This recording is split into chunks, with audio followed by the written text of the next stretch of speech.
Hey YouTube, it's Ty. And 2 days ago last Epoch launched. A game I've been waiting to play it for release for nearly 4 years. Made me come out of hiding actually. Well, not like that was on purpose, but you know. Nearly 25 hours in, I've figured out 7 things that are crucial to do or avoid during the leveling journey to have a much easier time. Here they are, in under 5 minutes. Number 1. You don't have to clear everything while playing through the campaign, and even after. There are objective markers showing you the direction you have to move in, and just clearing what's on the way will keep you on level easily. I did this on my first character to finish the campaign, and ended up in the perfect level range to start endgame content. There will be enough things for you to cut down, blow up, and torment throughout the game anyway, so don't bother doing that during the campaign. Number 2. Shrines and chests are the exceptions to number 1. You should go out of your way to pick them up. Regular shrines and chests aren't really worth your time, but the large chests that show up on your map may give you some powerful crafting materials, while one of the shrine types that may appear can just straight up drop you a unique item or increase your XP gains. The earliest one out of the ones that drop uniques so far that I found was at level 8. And if that isn't powerful, then at least it's fun. Number 3. Use the loot filter. May seem obvious to some, but the loot filter in Last Epoch is extremely powerful and very necessary. The game starts trying to shove items down your throat over time, so you gotta hide what you don't need. During leveling, this is fairly easy, and it makes the game more fun.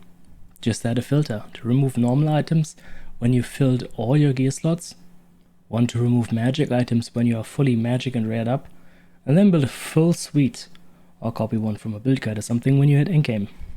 Or, between the last two, you might want to also emphasize items that fit your needs during leveling, of whatever build you want to go for, with a focus on 1 or 2 tags the skill has, your main damaging skill, or the 2. But what you definitely want to scale throughout the game is number 4. Resistances. They're probably the second most important stat in the game, after critical strike avoidance. Physical being the most important out of these, because there will always be physically damaging enemies, while there are certain damage types that are more prevalent in some chapters than others. Either way, cap your resistances as soon as possible. It makes scaling your damage much easier when you're alive, and more fun too. The only reason I mention this over critical strike avoidance is availability. You can get this much more easily. Also, it's not that bad during the campaign. Just don't forget about your defenses. Number 5. Damage over time. Adding damage over time to your gear skills during the earlier chapters is extremely strong. I'd say up to and including chapter 4, having a few damaging dots you can focus on is powerful. They start falling off if you don't fully invest in damage over time builds, but if your skill has damage over time, or you find it on a gear piece, just try it out early on. It's gonna be good, I promise. Number 6. Side quests. They give you extra passive points, idle slots. Do enough of them to get all of them unlocked. There's a cap.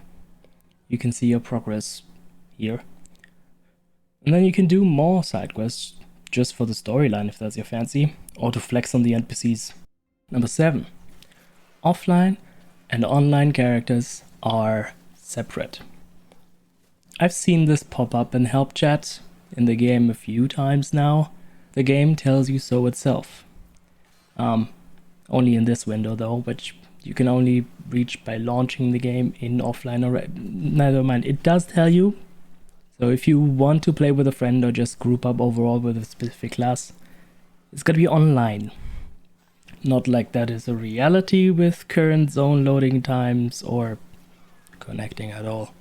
But you know, just play a class, you are less likely to play with friends offline. Or try them all out a little bit. That's it for my quick tips. Hope you enjoyed. If you did, please leave a like, subscribe, maybe even leave one of those famous algorithmic comments. Either way, if you're interested, come say hi on stream. And otherwise, Have a great day.